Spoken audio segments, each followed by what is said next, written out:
Hey guys, Journey Surviving here back for a video. Today we'll be talking about Knott's Berry Farm history video, the second history video of the month, April of 2025. So let's get this episode started. Alright, the park sits on the site of a former berry farm, established by Walter Knott and his family beginning in 1923. The Knott family sold berries, preserves, and pies from roadside stand along State Route 39 in June of 1934. The Knotts began selling fried chicken in a teapot room on the property, later named Mrs. Knott's Chicken Dinner Restaurant. The dinner soon became a major tourist draw, and the Knotts built several shops and other attractions to entertain visitors waiting for a seat in the restaurant. In 1940, Walter Knott began constructing a replica of Ghost Town on the property, the beginning of the present-day theme park.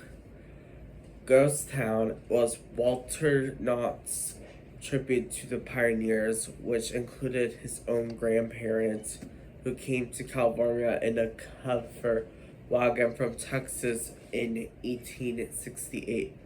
When his mother was about 4 years old, the idea of the amusement park picked up in the 1950s when Walter Knott opened a summer-long county fair. Knott's Berry Farm and the restoration of the ghost town of Catalago, California in 1941. He joined Knott as a staff artist, then served as an art director there from 1943 to 1953. He traveled to ghost towns in the West, conducted research, and designed most of the ghost town section of Knott's Berry Farm. He created concept art for most of the buildings that were built there. He also drew up floor plans, oversaw the construction of buildings, and even spent some time painting concrete to look like natural rock. His Old West paintings and murals upon of the walls of many structures in the park, and a number of them still do. His art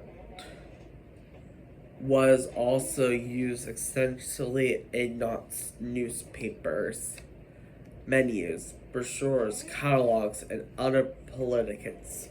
In 1956, Walter Knott arranged with Meyer and Spear to bring his Western Trails Museum collect to Knott's Berry Farm. Steer, he had been an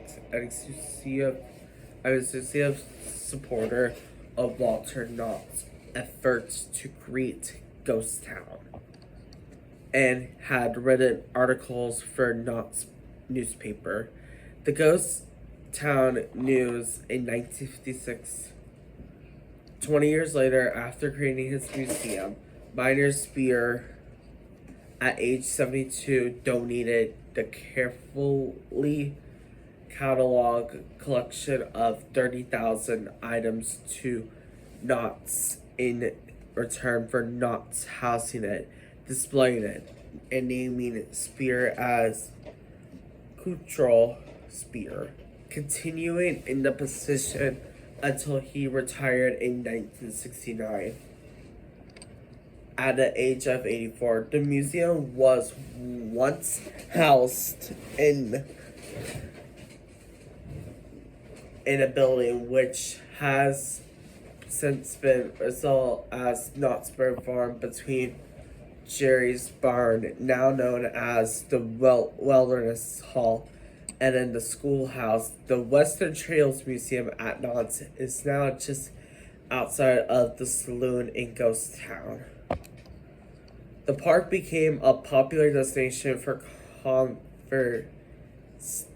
college students in the 1960s, especially as conservative or organizations like the California Free Enterprise Association, the Libraries Foundation, and American Educational League were based there. According to Assistant Professor Caroline Roland Diamond of the Paris West University, Nature Law, those were in French. It also appealed to conservation. Americans, young and old, became an idealized representation of a past devoid of social and racial tensions that it offered stood in sharp contact with the political and social upheavals affecting California since the Free Speech Act erupted at the University of California at Berkeley in 1964. Carolina Royal Diamond Revenue Franchise Americans 2016 in the late 1960s.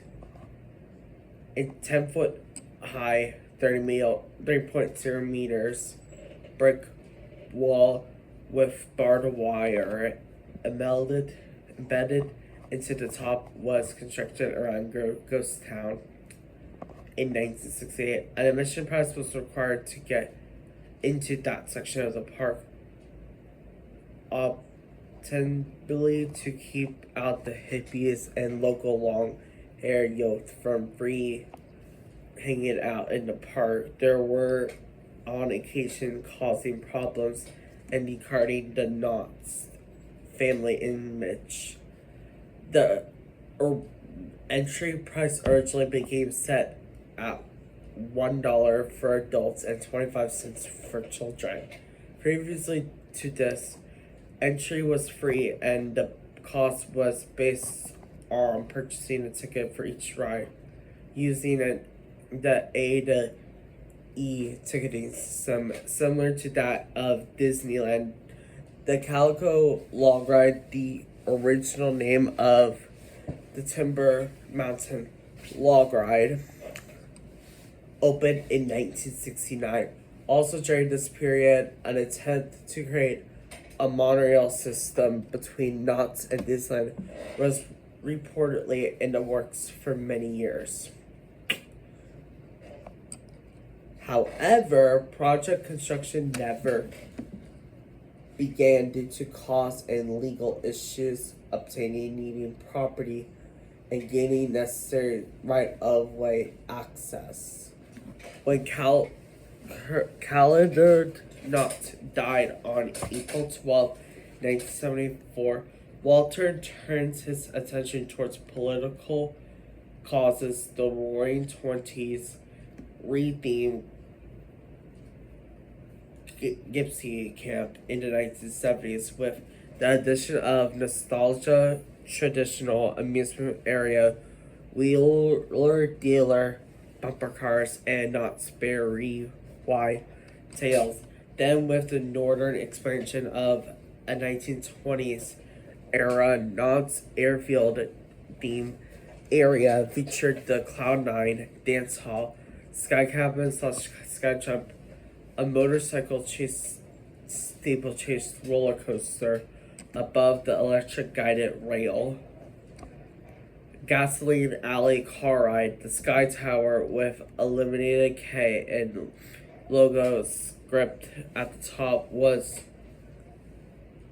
built to support two attractions. Sky Jump operated from 1976 to 1999, and the Sky Captain, the Sky Jump boarded one or two riders, standing riders, anticipating the thrill of the drop into baskets beneath a parachute canopy. From the top, 12 arms supported the vertical cable tracks with wired ropes, which lifted the baskets, the sky cabinet ringed, and the support cape floor of seats that are enclosed behind windows.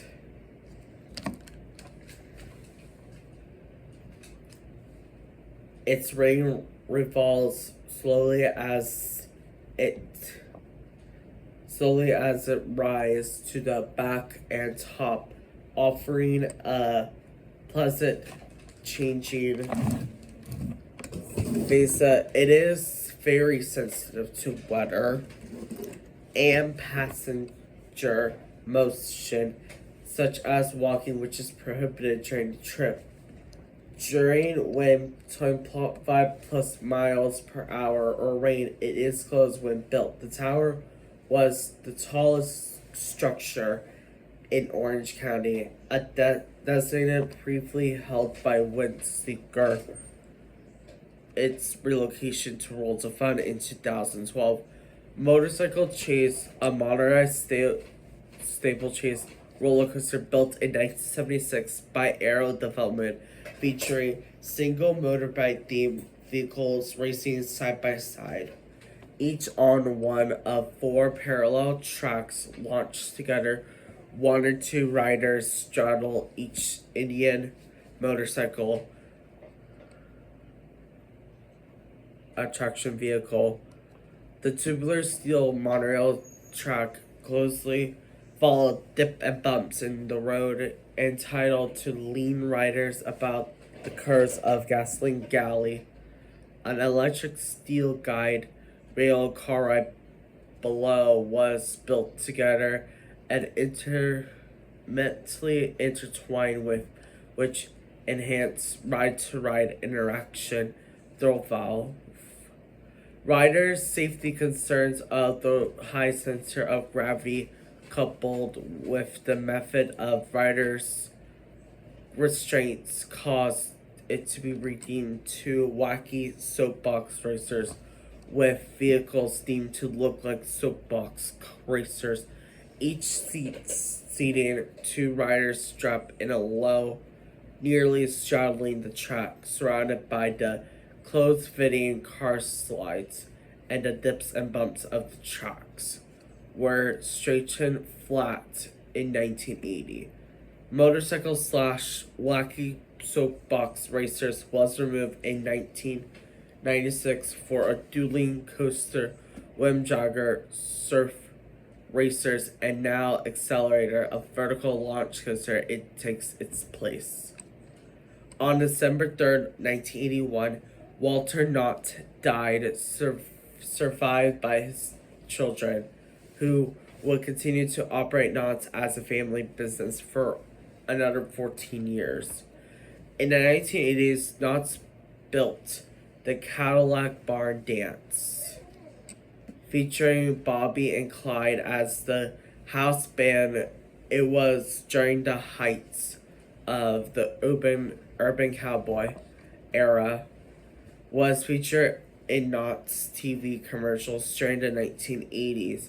Knott's met the competition of in Southern California's theme parks by theming a new land and building 2 massive attractions: Kingdom of Dinosaurs, a primeval retheme of Knott's Bear White Tales in 1987, and Bigfoot Rapids in 1988, a whitewater river rafting ride as the centerpiece of the new area, themed to area Wild Water Wilderness. The Boomerang roller coaster replaced Corkscrew in 1990, with a lift shuttle train passing to and from through a Cobra Roll and a vertical loop for 6 inversions each trip. The Mystery Lodge 1994, inspired by General Motors'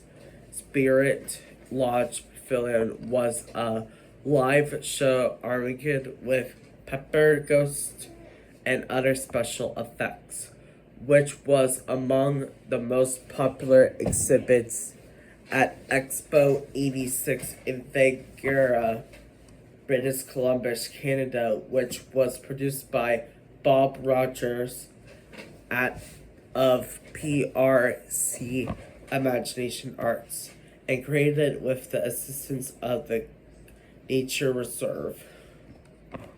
In the village of Alert Bay, British Columbia, the Mystery Lodge recreates a quiet summer night in Alert Bay that guests moves inside the longhouse and listens to the storyteller weave a tale of the importance of family from the smoke of the bonfire. The Jaguar was opened on June 17th, 1995 to add another roller coaster to the mix of Fiesta Village alongside Monster Mr. Feds.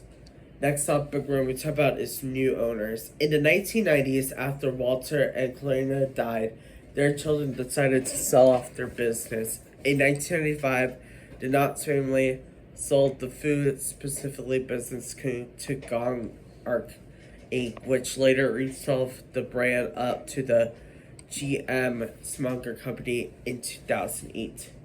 In 2024, the Smuckers discontinued sale of the Knott's Berry Farm jams in grocery stores. On December 29th, 1997, the Knott family sold the amusement park operations to Cedar Fair.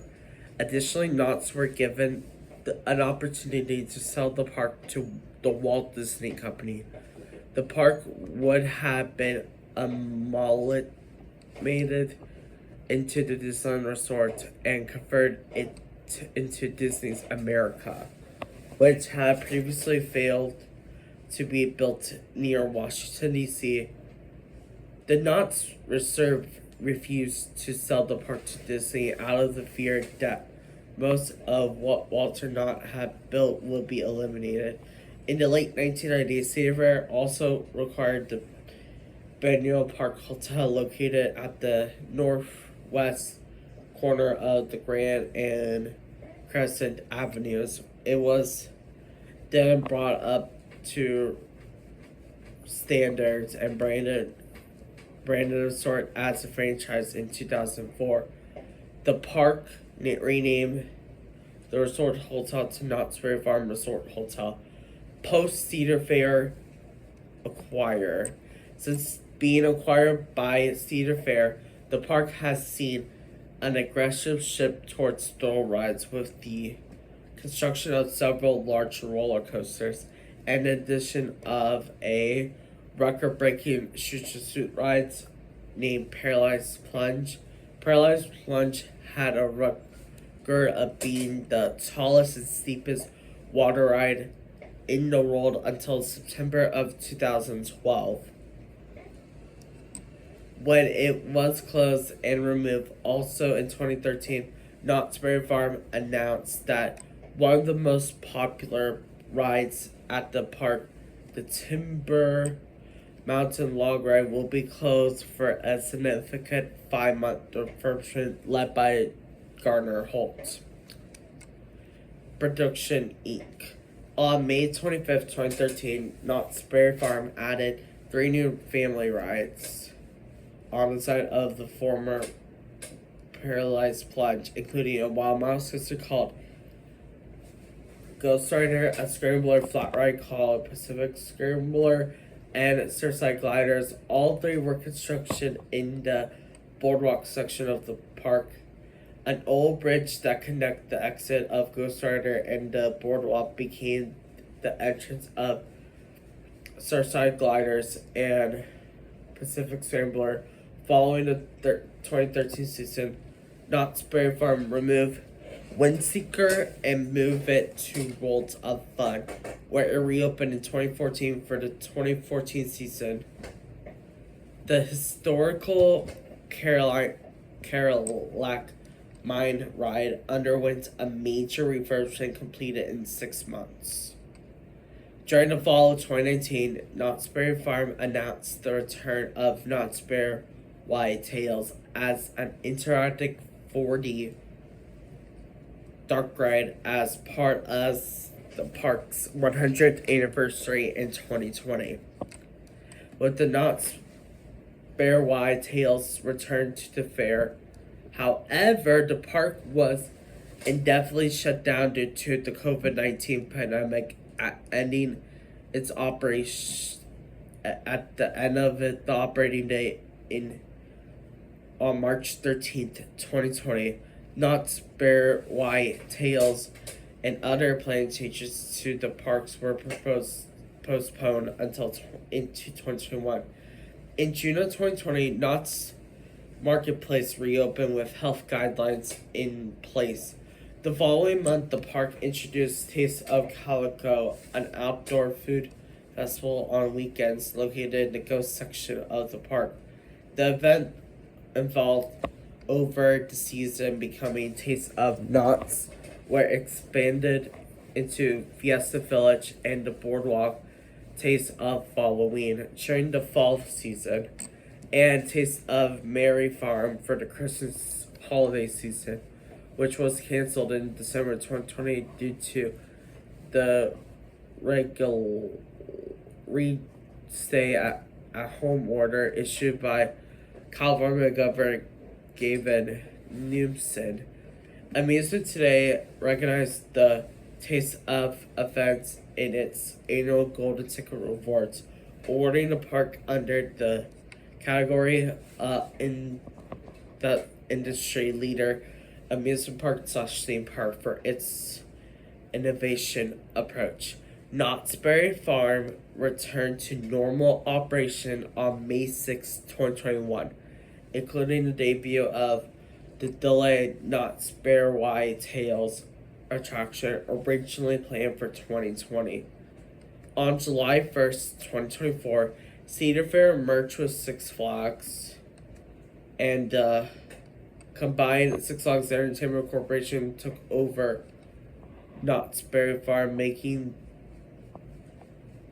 them part of the same company as longtime rival Six Flags Magic Mountain.